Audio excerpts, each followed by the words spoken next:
Agora sim. Ia.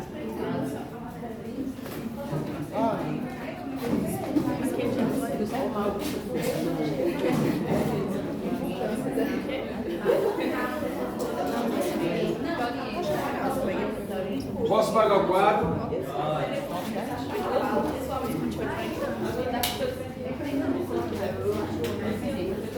Eu me arrependi de tudo. Esse aqui eu achava que eu me arrependi.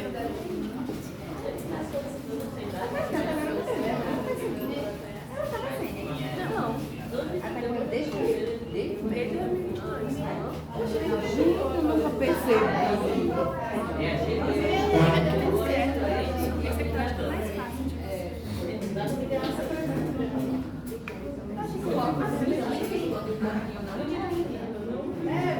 Compensar, né? Você não gosta dessa praia? Mas eu tinha Por aqui.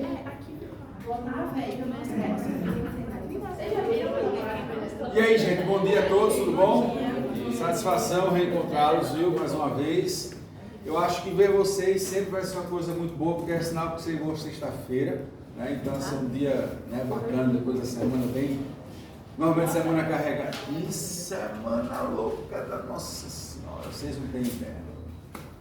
Sério mesmo, semana acho que talvez uma das mais malucas da minha vida, no sentido positivo, mas também assim, no sentido bastante, verdadeiramente louco.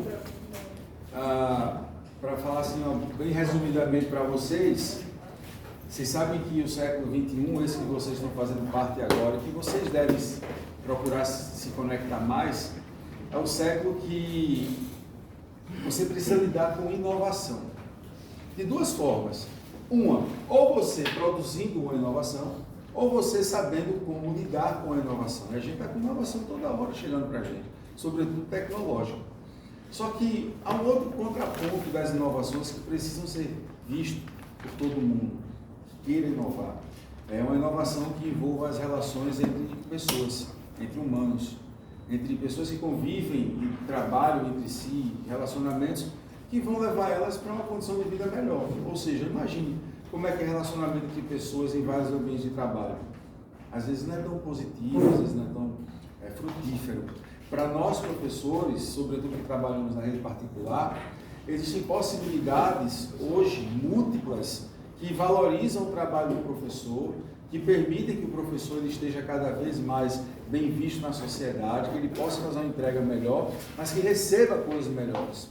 E aí, para que essa inovação pudesse virar verdade, eu trabalhei 6 anos nela, 6 anos. Em algum momento laboratorial, em outros momentos na rua, no mercado, depois volta para laboratório, incuba e está pronta aguardando a oportunidade. E aí veio a oportunidade, né, isso mais ou menos há 15 dias, foi uma oportunidade que, como todas as oportunidades, passou na minha frente, depois que eu fui atrás. Então preste atenção, sempre que você achar que uma oportunidade apareceu, lembre que você fez alguma coisa e vai chegar até você. Então você faz por onde? Quando ela passa, tem que agarrar. E aí essa oportunidade me veio na frente, eu fui atrás, agarrei. Ontem foi firmado, já começou o primeiro passo para essa nova história. Então foram 15 dias bem intensos, trabalhando de domingo a domingo, né, cuidando de contratos, lendo, relendo, ajustando, falando com o advogado, contador, indo para todos os seres que fazem parte desse universo que tem que estar. Então, de fato, agora eu posso dizer assim, começou um momento que tem tudo para ser revolucionário nas relações entre professores e escolas daqui para frente. E isso é um trabalho que está valendo de verdade. Quando está valendo de verdade é porque já está rolando. Tem professores envolvidos, escola envolvida, já está fluindo. Para você ter ideia, uma das coisas que eu levo para professores são benefícios tão grandiosos que hoje a gente já tem fechado parcerias com alguns estabelecimentos que vão proporcionar descontos únicos para quem for professor. Para quem for professor dentro da nossa associação, dentro do nosso grupo, que é a Roma.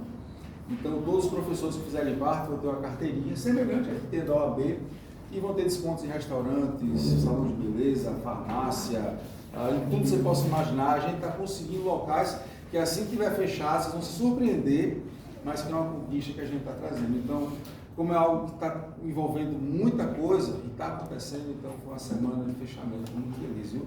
E aí hoje a gente vai fazer um trabalho aqui voltado para a história com esse nível de energia.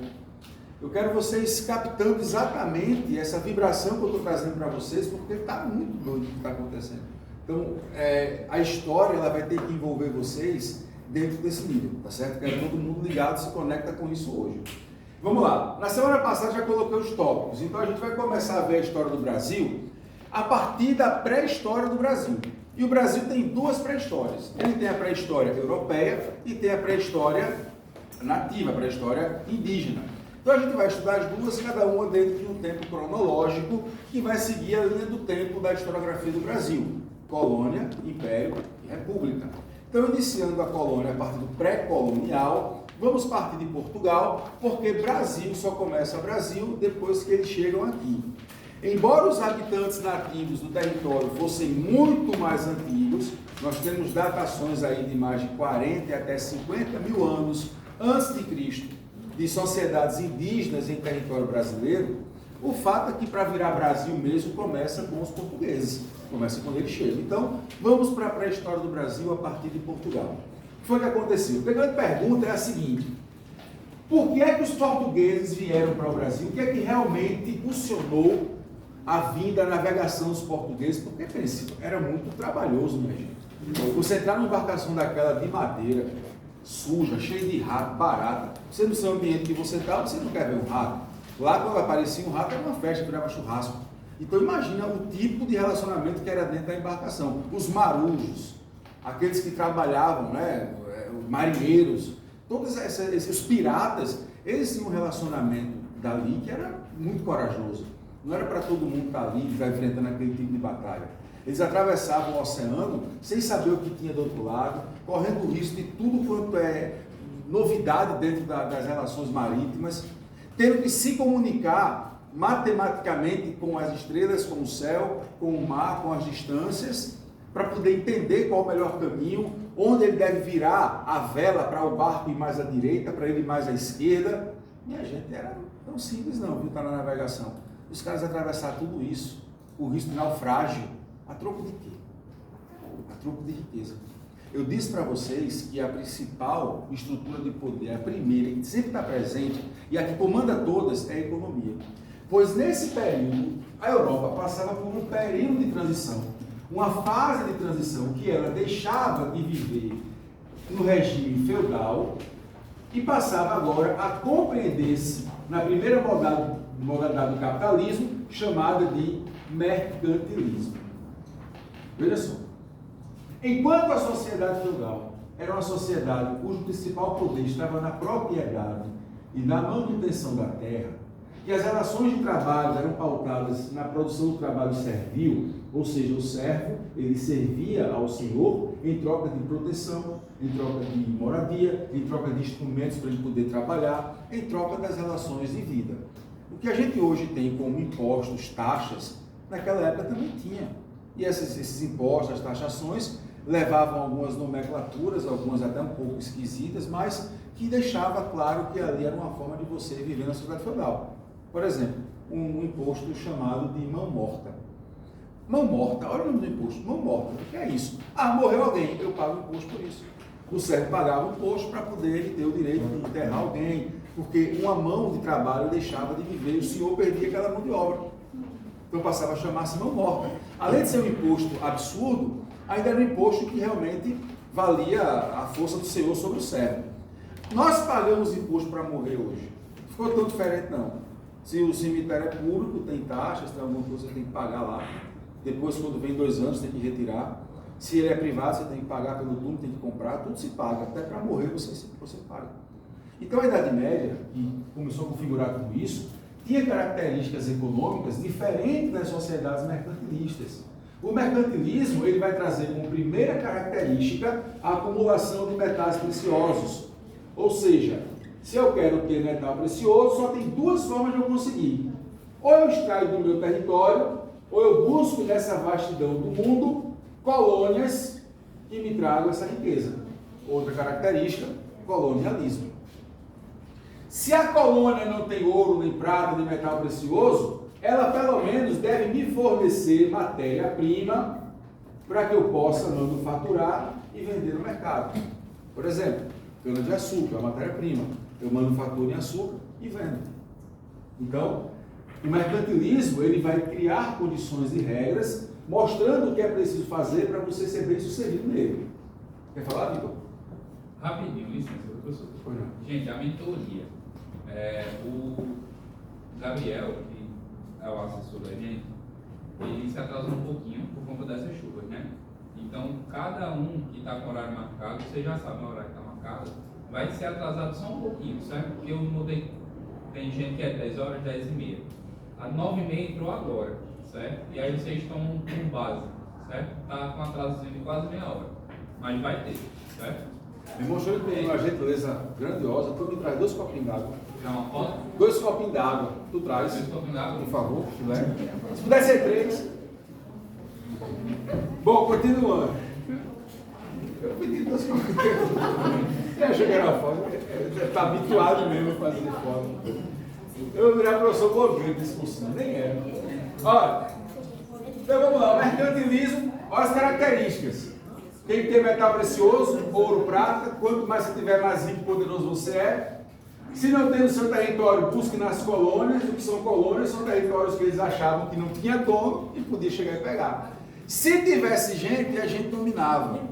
Mas esse pensamento expansionista, ele é milenar na história da humanidade, tá? Não é uma coisa só dos portugueses, não. Estou falando isso para não ficar aquela coisa unilateral, os portugueses só pensavam nisso e tal. Todas as sociedades que trabalhavam com o expansionismo, com o militarismo, têm essa característica. Se você olhar para a sociedade indígena brasileira, não, eles não eram militaristas, eles não tinham característica expansiva. Quando eles tinham um conflito entre tribos, talvez por algumas razões, algumas mais territorial, mas era muito mais por questões de posição de força. Não tinha aquela ideia de seu território é meu, né? Não tinha isso para a sociedade indígena brasileira. Tá? Em compensação, se você for olhar as sociedades ameríndias da América do Sul, Central e do Norte, você vai ver que elas tinham algumas características expansivas. Como era o caso dos Incas, o caso dos Astecas, eles tinham realmente conquista de outros povos. Então, os portugueses não estavam fazendo nenhuma novidade na história do colonialismo. Então, é só para a gente não ficar com aquele sentimento, como eu posso falar, é um sentimento mais de dó da gente mesmo, sabe? Aquele sentimento de, pô, de coitado, não. A gente não pode se ver como coitado nessa história, porque a gente faz parte de tudo isso. Tanto de quem conquistou, como de quem foi conquistado. Então a gente vai ter que começar a entender qual é a nossa identidade. O brasileiro precisa saber que ele é tudo isso e não só um pedaço.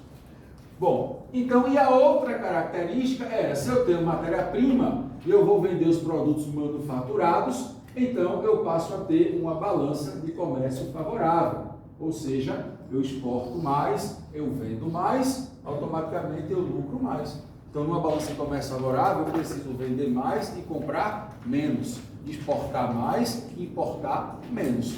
Quanto mais eu vendo, mais eu ganho. Então, a lógica desse mercantilismo era essa. O capitalismo, né, nasce aqui. Isso aqui também é chamado de capitalismo primitivo, o primeiro tipo de capitalismo.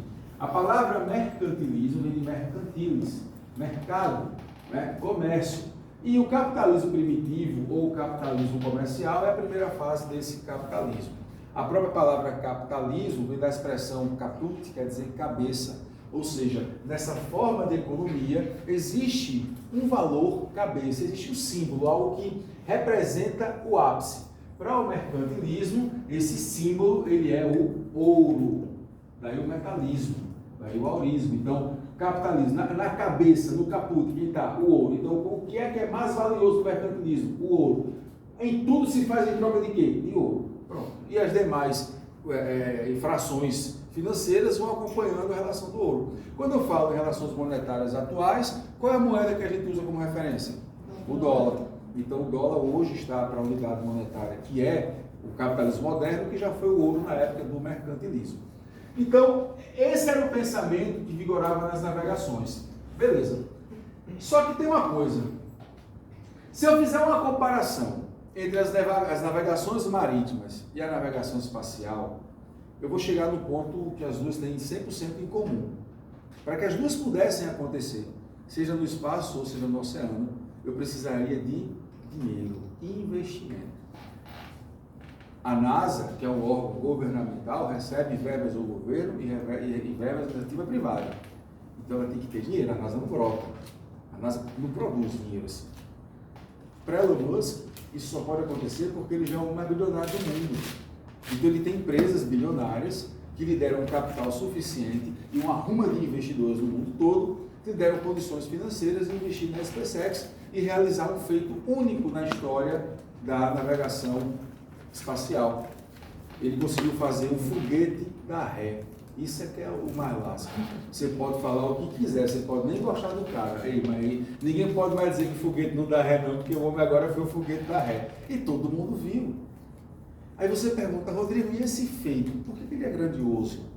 Por que isso é importante para a humanidade? Será que a gente não gastaria melhor esses bilhões se matasse a fome no mundo? Com certeza. Não tenho a menor dúvida disso. Mas vamos olhar para outro ponto, para uma realidade. Já existe isso. Já existe essa condição material da produção, da expansão da riqueza, desde o tempo das navegações. Olha o que eu estou te falando. Quem é que você acha que financiava as navegações? Reis, rainhas, a alta burguesia, nobres. Quem tinha condições.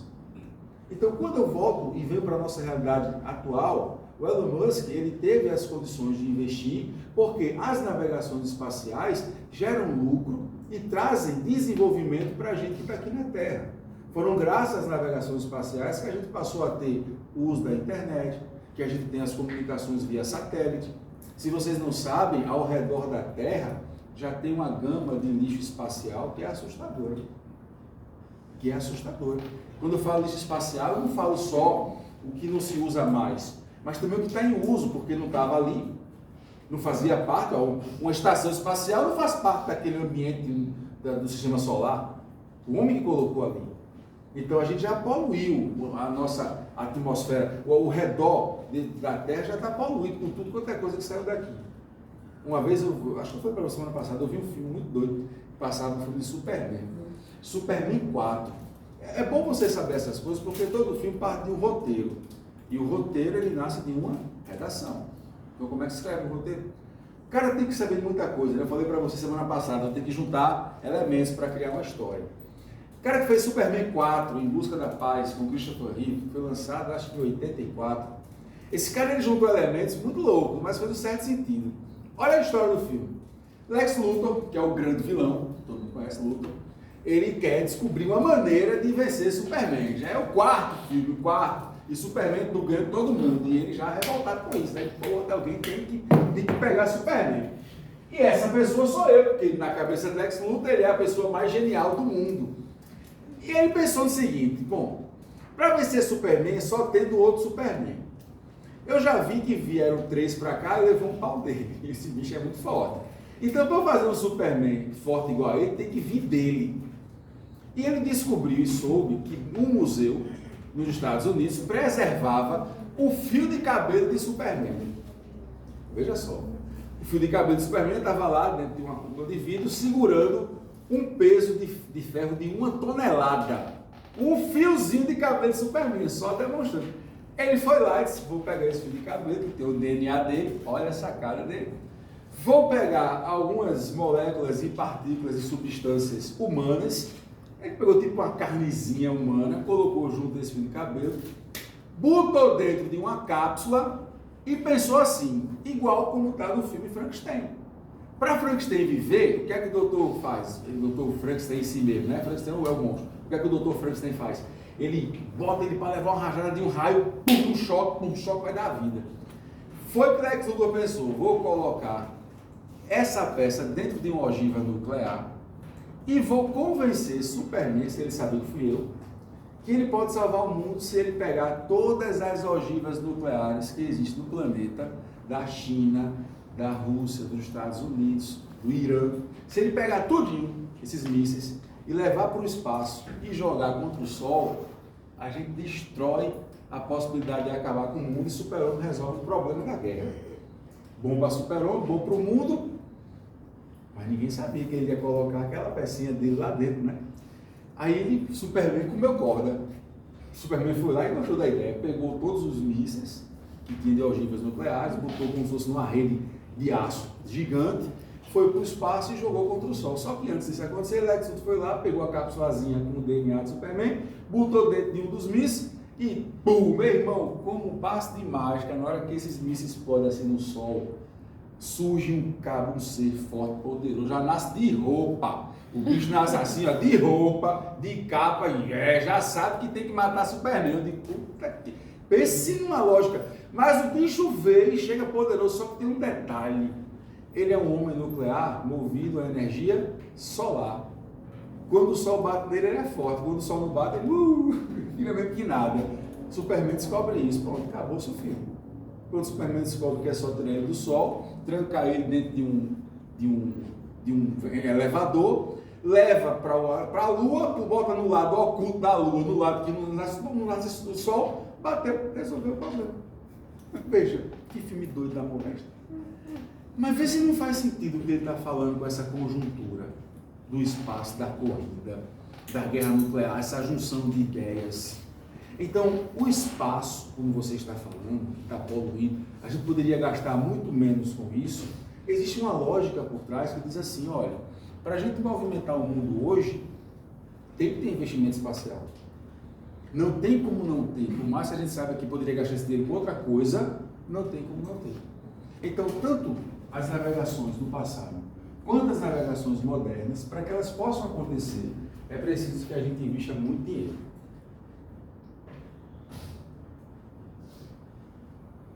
E aí minha pergunta. Portugal, paísinho deste tamanho, com todo respeito, viu? É um país pequeno. Como é que Portugal conseguiu tanto dinheiro para as navegações? Já parou para pensar? Porque, analise, quem é que investe em navegações hoje no mundo? Estados Unidos, navegação espacial, né? Que é a top. Estados Unidos, Rússia, China, Japão, países poderosos. Você não vê países de médio porte investir nisso. Não como eles. Então, como é que Portugal foi o pioneiro nas navegações? Olha o que aconteceu. Idade Média, período feudal. Tudo fluía de forma maravilhosamente bem para os nobres. Os servos cumpriam as suas obrigações. Isso entre os séculos V e o século IX, estava tudo massa. Massa mais ou menos, né? A chamada Alta Idade Média. Foi o momento das monarquias feudais se dissiparem, começarem a se estruturar de forma descentralizada. Cada feudo tinha sua unidade de poder, tinha o seu senhor feudal, suas regras internas. Apesar de reconhecerem-se como o mesmo reino, porque falavam a mesma língua, tinham a mesma cultura, mesmos traços religiosos, eles se identificavam de forma política interna fechada. Então, se eu sou o nobre proprietário de um feudo, mesmo sendo português, no meu feudo quem manda sou eu. No feudo de outro senhor feudal, quem manda é ele, e mesmo que o seu título seja rei, você manda no seu feudo. E não em todos os feudos. Não havia um poder centralizado do rei para todo mundo. Então, os feudos, eles se dividiam dessa forma. Portugal era dividido assim. Se eles são divididos, de onde foi que eles tiraram dinheiro? E assim acontecia na Espanha, acontecia na França. Os países, né, as monarquias feudais, elas eram monarquias descentralizadas. Só que aconteceu o seguinte. Durante a Idade Média, entre a transição do início da Alta Idade Média para o final, começam a surgir inimigos para o mundo ocidental que até então não existia. Surge um inimigo comum chamado Islã. O islamismo, fundado por Maomé, ele começa um processo de expansão na África, que vai do norte da África, chega no Marrocos e atravessa o Estreito de Gibraltar, alcança a Espanha, entrou na Europa. E aí o islamismo começa a se expandir, começa a conquistar os territórios da Península Ibérica e domina praticamente de toda a Espanha e uma parte significativa de Portugal. Porque Portugal está aqui e a Espanha é aqui. A Espanha abraça Portugal. Então aqui está Gibraltar, norte da África, Marrocos, os muçulmanos mouros chegaram aqui, ó, começaram a conquistar. E onde eles conquistavam, você virava o quê? Muçulmano. Porque ou você era convertido à fé islâmica, ou você morria. Se acontecesse de você ficar vivo, você era totalmente marginalizado. Mas ou se convertia ou morria. Então, os portugueses ficaram numa situação ainda mais difícil. E você fica se perguntando, tudo bem, e ainda assim, como foi que eles conseguiram dinheiro? Aconteceu entre os séculos 11 e 13, quando esse território aqui, apesar de ter presença muçulmana, não estava em guerra entre os muçulmanos e os cristãos, aconteceu no século 11 a expansividade e a contraofensiva cristã, através das cruzadas. Os muçulmanos, o Islã, trouxeram a jihad, a guerra santa deles, e os cristãos resolveram revidar com as cruzadas. Então, as cruzadas nasceram no século XI com o Papa Urbano II, sob a ótica de reconquistar a cidade de Jerusalém. E aí é onde a gente vai entrar numa outra fase da história. Pausa aí e preste atenção em Jerusalém. O que é que acontece com Jerusalém no século XI? Jerusalém se torna a cidade que reúne como sendo o centro e o nascimento das 3 maiores religiões monoteístas da história. Veja, Jerusalém é cidade sagrada para o povo judeu, é uma cidade sagrada para os cristãos e é a cidade sagrada para os muçulmanos. Como é isso, professor? Como é que pode? Vamos entender. Essas 3 religiões são chamadas de religiões abraânicas ou abraâmicas. Elas são religiões que nasceram a partir de um mesmo ícone chamado Abraão. Porque Abraão é de fato o primeiro homem a falar para o mundo sobre o monoteísmo, sobre a existência de um único Deus. E que esse Deus, para os judeus, é chamado de Yahvé, ou Jeová. Para os cristãos, há uma referência ao mesmo Yahvé, porém, a partir do que Jesus disse, chamando ele de Pai. Veja, Jesus nunca disse o nome desse Deus. Cristão é a partir de Jesus. Como o cristianismo ele teve como por convenção utilizar bases iniciais do judaísmo e algumas profecias que estão em livros sagrados judeus, que falam da vinda de um Christos, e Christos quer dizer Messias. O nome de Jesus não era Cristo, era Yeshua e Aramesh. Jesus era filho de José, era assim que ele era conhecido. Para os cristãos, ele foi apontado como sendo o Cristo, o Messias. Para os judeus, o Cristo e o Messias ainda não veio virar. Mas pela lógica da vinda do Messias, que está no Pentateuco, né? Você tem 5 livros sagrados que preenchem o princípio da Bíblia, Gênesis, Números, Levítico, Deuteronômios e Hebreus. Esses 5 representam os 5 primeiros livros da Bíblia, que iniciam tudo. Esses livros também estão contidos na sua modalidade dentro, né, vem do Pentateuco judaico, foi remodelado para a realidade cristã e também está dentro da realidade islâmica. Inclusive Jesus, conhecido como Isa, para os muçulmanos, é um profeta top.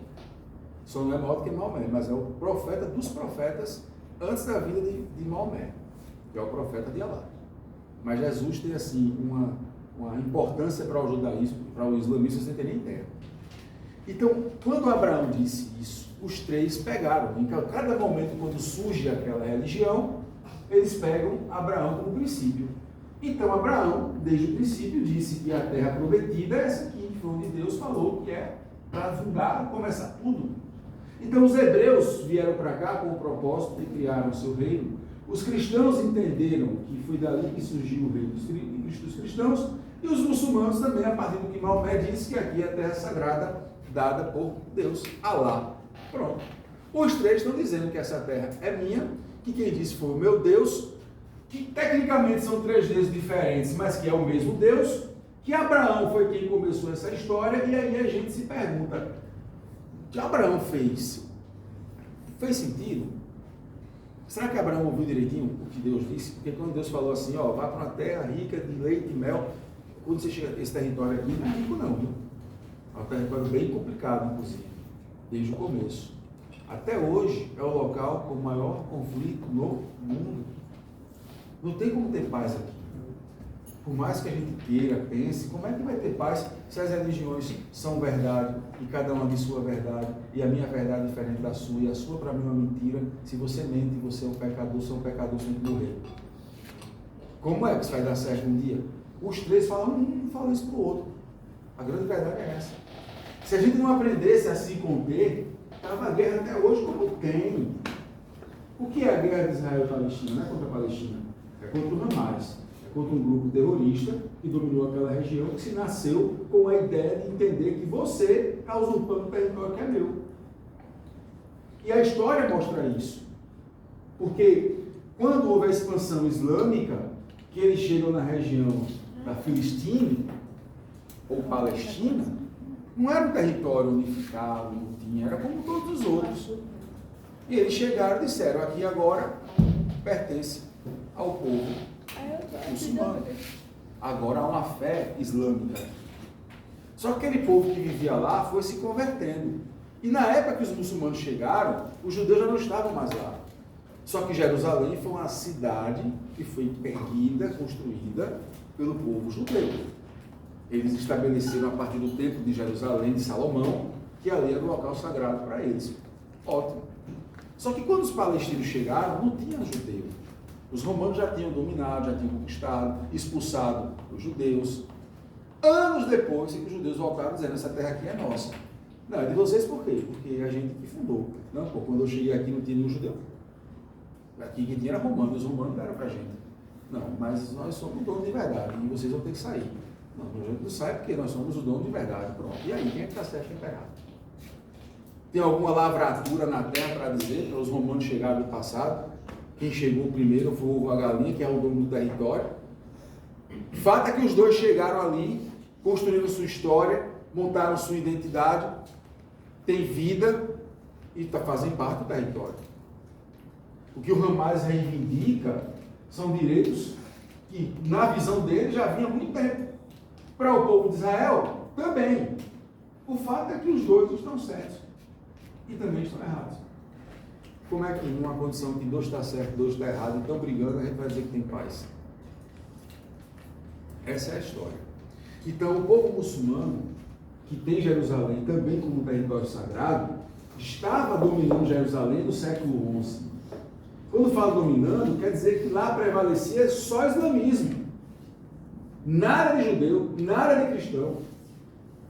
Aí os cristãos, com as cruzadas, voltam, reconquistam Jerusalém, expulsam os muçulmanos e invertem tudo. Não, a partir de agora aqui é só cristão. Mas já tinham construído templos muçulmanos e não foram destruídos. Quando as cruzadas chegaram, por mais que elas tivessem imposto o domínio cristão, eles não destruíram os templos e as mesquitas muçulmanas. Preservaram, até como uma forma de manter uma paz dentro de Jerusalém. E ficou estabelecido naquele momento que Jerusalém seria um território sagrado e que eles não iriam guerrear dentro de Jerusalém. E que as três religiões poderiam manter as suas tradições ali. Então Jerusalém se torna um local sagrado e permitido para as três religiões monoteístas. Elas não atacam e nem devem atacar Jerusalém. Os locais sagrados. É por isso que você está vendo guerra na região todinha e não vai um míssil numa sinagoga, não vai um míssil numa mesquita ou numa igreja, nem nos locais sagrados como o Muro das Lamentações. Jerusalém não só é protegida hoje por Israel, como também é um local respeitado por todas as outras religiões. E os grupos terroristas não atacam lá. Atacar-se a si próprio. Com as cruzadas, agora, Jerusalém reconquistado, o povo que vivia aqui na Idade Média, feudal, passou a conhecer o mercado. Passou a conhecer as ideias mercantilistas. E viram que não precisavam ser servos agora a vida toda. Eles entenderam que se eles começarem a trabalhar com o comércio, eles vão ter lucro. E com o lucro vão poder ter propriedades. Vão comprar terras, vão comprar casas, cavalos, carruagens, roupas. Não precisam mais ser um servo da gleba. E aí o mercado e as produções mercantilistas começam a encher os olhos do europeu, que começa a fazer as suas relações comerciais buscando produtos do Oriente, cravo, canela, índia, madeira, as especiarias, e trazendo para a Europa, levando para o Ocidente. Essa relação de comércio, feita em caixas chamadas de burgos, que eram trabalhadas em cidades que aglomeravam caixas de casas quadradas, que alguns chamavam de burgos, e que ao redor dessas casas foram surgindo as cidades em que viviam aqueles que trabalhavam com os burgos ou nos burgos. A esse nós chamamos de burguês. Nasce a burguesia. É ela que transporta as mercadorias, é ela que vende, é ela que compra, ela que lucra. É este ex-servo, este ex-nobre, este ex-indivíduo que trabalhava dentro do feudo, que agora sai, é livre, busca, transporta, lucra, começa a trazer para a Europa uma nova mentalidade e as coisas começam a mudar muito drasticamente. E aí, nesse trajeto, a cidade de Constantinopla, que fica no Mediterrâneo, passa a ser o centro comercial, onde todo mundo se reúne e troca mercadorias. E a Europa começa a viver uma nova fase. Uma fase em que eu consigo ter a dissipação de produtos, a difusão de novas mercadorias, mas eu começo a viver uma fase muito conturbada, porque além das cruzadas trazerem prejuízos para muitos reinos, é um momento que na Europa começa a acontecer a peste negra. Gente, a mesma pancada que nós passamos com a pandemia em 2020, imagina o europeu com a peste negra, que foi muito pior. Nós tivemos um número de baixa muito grande. Vamos falar do Brasil? No Brasil nós tivemos pouco mais de 700 mil mortes registradas por Covid. 700 mil mortes. Mas nós somos uma população de 220 milhões de pessoas. Proporcionalmente, em percentual, 10% disso daí seria 22 milhões, 1%, 2 milhões e 200 mil. Ou seja, nós não tivemos nem 1% da população morta por Covid. Foi impactante, foi triste, foi horrível, todo mundo perdeu alguém perto, que conhece com Covid, tenho certeza que sim. Mas eu estou fazendo um comparativo com a Europa, que com a peste negra teve uma perda de 1/3 da população. Se fosse no Brasil, eu dividiria 220 milhões por 3, daria pouco mais de 73 milhões de pessoas que tiveram morrido. Se a Covid representasse para o Brasil o que a peste negra representou para a Europa, nós teríamos visto 73 milhões de brasileiros morrendo de Covid. Não foi o que aconteceu. Ou seja, a peste negra foi muito mais potente do que a Covid. Sobretudo que ela nasce numa época em que não se tinha a ciência para dizer assim, a gente pode desenvolver uma vacina. Não. Aqui o que prevalecia era a ordem da fé. E a fé não dava fé na ciência. E dizia que aquilo ali era uma peste provocada pela humanidade e aquilo era um castigo de Deus. E até se entender que a peste negra não era bem um castigo de Deus, era uma doença, levou-se muitos e muitos anos. Até se entender que o tratamento não era jogar pessoas ou queimar roupa e ver todo mundo morrer, que o problema estava na questão da higienização, do cuidado, do bem-estar, da luta contra pestes que acontecem, né? Vem aí o rato. A gente teve de Wuhan, o morcego, que espalhou a Covid, começou dali, e a peste negra veio de onde? Veio do rato. A pulga de um rato que transmite a doença, se espalhou, chegou no corpo humano, formava bulbos negros, daí o nome peste negra, ou peste bubônica, porque eram bulbos que iam comendo e corroendo a carne até que a pessoa penetrava no corpo todo, a pessoa definhava e morria. A peste negra foi uma desgraça. Então, essa estrutura que começou a corroer a Europa, cruzadas, peste negra, daqui a pouco começa uma guerra muito forte, uma guerra dos 100 anos, que apesar de ter sido uma guerra liderada inicialmente muito encabeçada contra a França e a Inglaterra, né, essas duas monarquias, elas envolveram outras também e acabaram afetando vários lugares da Europa. Pois muito bem, do jeito que vocês estão vendo meu quadro aqui, todo bagunçado, estava a Europa. Olha a mistura se não era essa. cristianismo tem que competir com o islamismo através de guerras e conflitos para poder ter uma terra sagrada prometida e garantida, para fortalecer uma estrutura de poder que é a igreja, que é o catolicismo, que era a força da religião. Ao mesmo tempo, eu tinha uma unidade feudal que estava começando a desfragmentar-se e muitos senhores feudais estavam investindo agora no mercantilismo. Ele dava lucro, dava poder.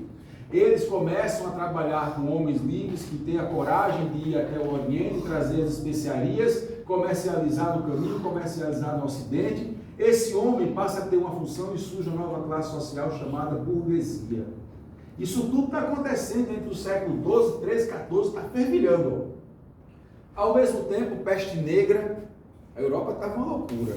Se a gente acha o século XXI é maluco, imagina essa Europa aqui para ter o meu quadro. E aí, no meio disso tudo, nesse auê todo aqui, rolando tudo isso, a Igreja Católica sofre um impacto monstruoso. Existia uma ordem, chamada Ordem dos Templários, que era uma prelazia da Igreja Católica. O que é isso? Ela era uma espécie de filho, de cuidado, de carinho, que nasceu do acaso. Os Templários nasceram com o propósito de serem cavaleiros que protegeriam a Igreja Católica, protegeriam a ordem que representava a cruz de Cristo, mas os Templários tinham uma obrigação: preservar, acima de tudo, a sobrevivência da fé cristã. É como se a eles fossem atribuídos a guarda, como se eles fossem os guardiões do grande segredo do cristianismo. O que é que os Templários guardavam? As histórias mais incríveis falam que os Templários guardavam um grande segredo do cristianismo, que é a linhagem de Jesus. A linhagem de Jesus quer dizer que Jesus teve filhos. Se Jesus teve filho, quem foi que guardou? Quem era o filho de Jesus? Foi um filho ou uma filha? Se Jesus teve filho, com quem foi? Foi com Madalena? Será que o grande segredo do cristianismo está exatamente em entender que Jesus, apesar de ter sido um homem puro e santo, foi homem, casou, teve família? Os Templários guardavam algo que é um segredo que foi chamado de Graal. O Graal, que era o símbolo do cálice da cruz de Cristo, da Santa Ceia de Cristo da Cruz, não, né? Da última ceia, foi onde Jesus disse assim: aqui está o meu sangue, que eu estou compartilhando com vós. Aqui está o meu corpo, que eu estou compartilhando com vós. De todas as pessoas que acompanhavam Jesus, das 70 mais próximas, ele escolheu 12. 12 apóstolos, 12 discípulos, aqueles que iriam evangelizar. A palavra evangelho, né, quer dizer boa nova, e evangelizar quer dizer espalha a boa nova. A boa nova é o que Jesus está ensinando. Vocês são os 12 principais que devem falar sobre mim. Todo mundo sabe um pouquinho da história de cada discípulo, né? Tiago menor, Tiago maior, Judas Tadeu, Iscariotes, Felipe, Mateus, André. Cada um dos discípulos de Jesus representava algo para ele e tinha uma função. Então, quando Jesus Cristo está em vida, ele se relaciona com pessoas. Jesus era judeu. Para o judaísmo, aos 25 anos, tecnicamente, o homem ele tem que estar casado. Porque se ele não mostrar que ele tem uma mulher, ele está infringindo as leis judaicas e ele pode, inclusive, ser acusado de que ele não é. Exatamente, você pensou. E uma vez que ele é acusado de práticas homoafetivas para o judaísmo, ele é apedrejado tal qual a mulher adulta. Pelo que a gente entende na história de Jesus, ele é batizado por João Batista aproximadamente seus 30 anos de idade, tecnicamente morre com 33. Ele já passava muito dos 25 anos. O que foi que sustentou Jesus ali? Para que ele não fosse acusado disso. E não ter sido apedrejado antes de ser crucificado. A grande pergunta é exatamente essa. O cristianismo esconde que Jesus foi casado, ou na época ele escondeu que era solteiro? O que você acha que é mais fácil? Ele esconder que era solteiro. Como? Entenda, a vigília sobre as pessoas era muito alta. Não era fácil esconder. Jesus, ele era difícil de ser achado na multidão, como a Bíblia narra, porque haviam 2, 3 mil pessoas acompanhando ele, e, pô, não é fácil de chegar, mas uma hora chegaram. Judas entregou, ele está ali, aquele que eu der um beijo, como traição na história.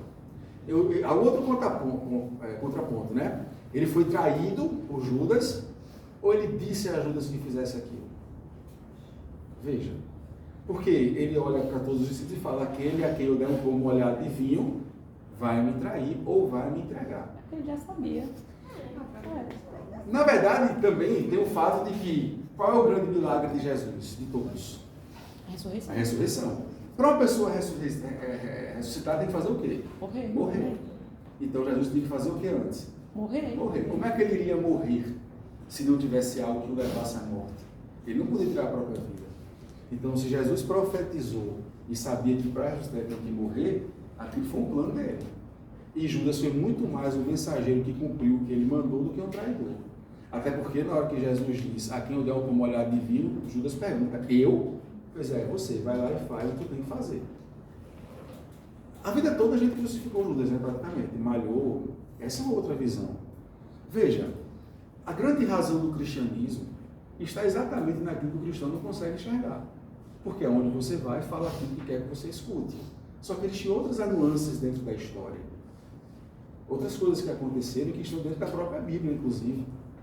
Eu até agora não falei aqui nada que está no livro de história. Eu falei aquilo que está na Bíblia. Só parei para pensar um pouquinho.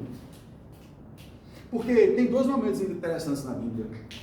No mesmo momento que Jesus diz, em um dos livros, se não me falha a memória, é Marcos, que ele diz: aquele a quem eu der o pão molhado de vinho. Em outros 2, acho que em Lucas e João, ele fala: a quem tocar no prato comigo.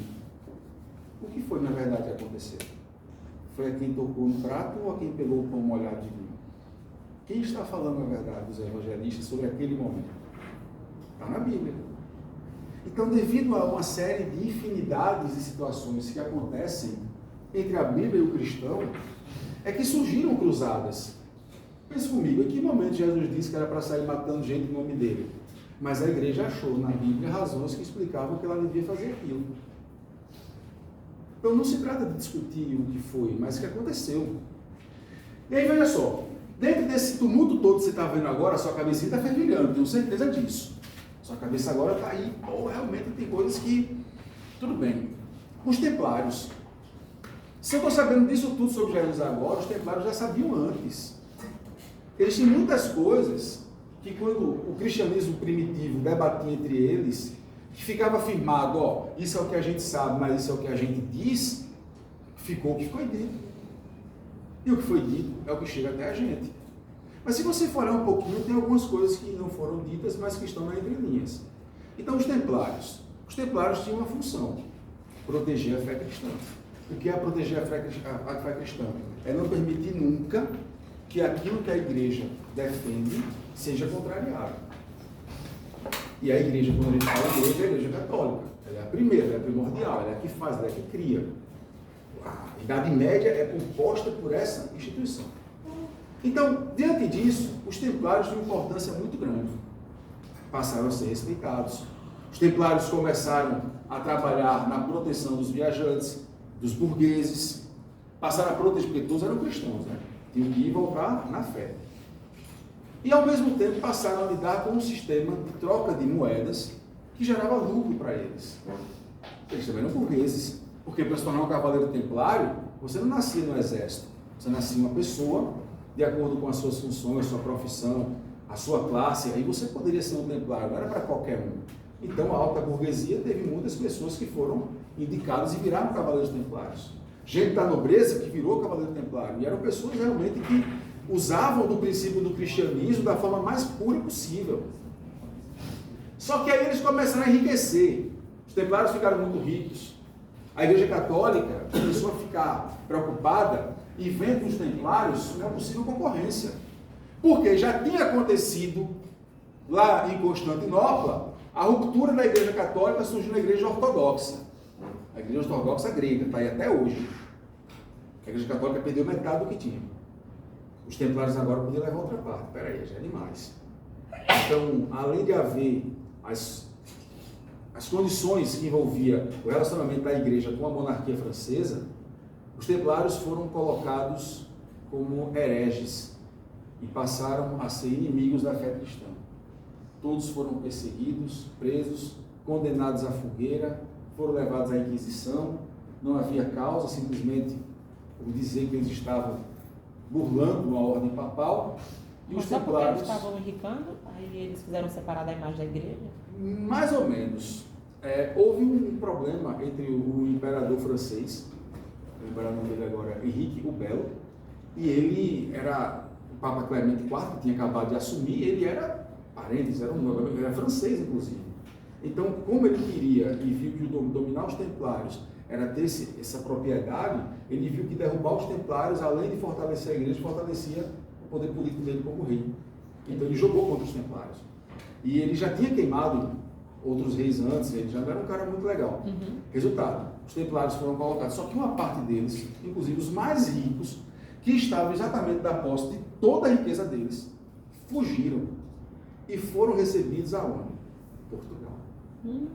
Quem recebeu os templários? O rei de Portugal. Vocês podem vir para aqui, aqui vocês vão ser seguros, eu acredito que vocês são da fé cristã, e aqui ninguém vai perseguir os templários. E a partir de agora, vocês passam a ser a ordem da cruz de Cristo, aquela que vocês conhecem até hoje e que está no peito de todo vascaíno. O símbolo da cruz de Maltes, né, que vai na bandeira das caravelas. Aqui nasceu o Portugal mais moderno que você conhece. Que veio as riquezas. As riquezas todas. Então, os templários, agora virando, né, cavaleiros da Ordem da Cruz de Cristo, passavam a ser associados ao rei de Portugal, e tudo que o rei de Portugal precisava, eles estavam à disposição. Eram burgueses, continuaram enriquecendo, trabalhando, e aí veio a ideia das navegações. Não foi tão imediatamente, né? A gente levou quase um século para isso, mas a estrutura ficou, a manutenção. Nesse momento, os templários, a Ordem da Cruz de Cristo, nesse momento, ela começa a investir no expansionismo, na proteção, no militarismo português, em estudos, muita educação. E aí, aqui começam os primeiros estudiosos de matemática, navegantes, que vão começar a observar as embarcações, vão começar a chegar as primeiras embarcações para cabotagem. Portugal agora tem capital. Agora passa a ter dinheiro para poder investir nas navegações, e quanto mais ele vai lucrando, mais vai ganhando, mais ele vai querendo ir além. Por isso que se torna um pioneiro em tudo.